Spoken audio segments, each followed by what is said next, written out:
აფხაზეთის ავტონომიური რესპუბლიკის უმაღლეს საბჭოში საშემოდგომო სესია გაიხსნა, რომელსაც ჯემალ გამახარია უძღვებოდა. უმაღლესი საბჭოს თავმჯდომარემ კოლეგებს 2023 წლის საშემოდგომო სესიის ფორმატში მუშაობის დაწყება მიულოცა და პლენარული სხდომის წინაშე ვრცელი მოხსენებით წარსდგა. მიმართვაში დეტალურად ისაუბრა უმაღლესი საკანონმდებლო საბჭოს მიერ 2023 წლის საგაზაფხულო სასესიო პერიოდში გაწეულ მუშაობასა და სამომავლო გეგმებზე. მიმოიხილა აფხაზეთის ოკუპირებულ ტერიტორიაზე არსებული ვითარება. საშემოდგომო სესიის გახსნას აფხაზეთის მთავრობის თავმჯდომარის მოადგილე ანზორ მარგიანი, აფხაზეთის ავტონომიური რესპუბლიკის იძულებით გადაადგილებულ პირთა მინისტრის მოადგილე იგორ პოპალიანი და სხვები ესწრებოდნენ.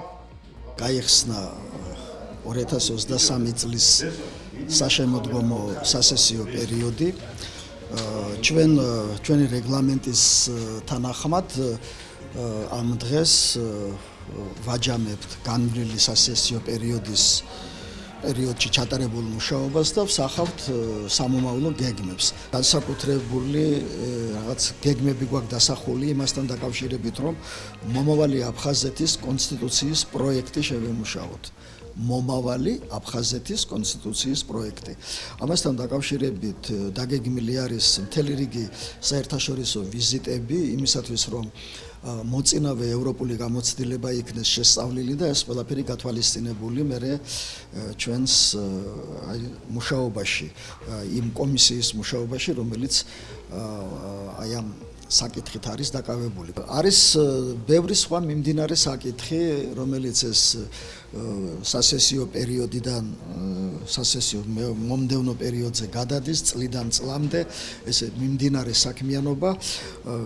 ასევე დაგეგმილი გვაქვს მთელი რიგი კონფერენციები მიძღვნილი სხვადასხვა მოვლენების მიმართ. ხაზი გაესვა აფხაზეთის უმაღლესი საბჭოს ერთ-ერთ ძირითად ფუნქციას, რომ აფხაზეთის რესპუბლიკური ბიუჯეტის ხარჯვის კონტროლს, სამთავრობო სტრუქტურებთან ურთიერთთანამშრომლობასა და ასე ვთქვათ, მათი საქმიანობის გაკონტროლების საკითხებს არის ძალიან სერიოზული წინ გადადგმული ნაბიჯები ამ თვალსაზრისით, მაგრამ არის საკითხები, რომლებიც საჭიროებენ შემდგომ დახვეწას, სრულყოფას და ზოგიერთი ნაკლოვანების აღმოფხვრისათვის ერთობლივ ძალისხმევას. ძალიან დიდი ყურადღება დაეთმო მიმართვაში საერთაშორისო პოლიტიკური და ჰუმანიტარული არასამთავრობო ორგანიზაციებთან თანამშრომლობის საკითხებს და იმ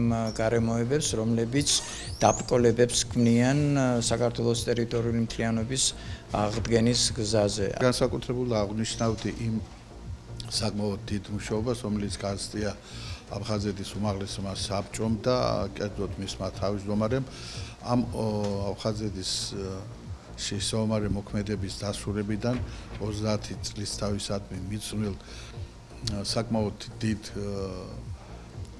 ინფორმაციულ მასალას, რომელიც მიეწოდა საქართველოს საგარეო საქმეთა სამინისტროს, რათა მას ქონოდა შემდგომი სვლა ევროპულ სტრუქტურებში.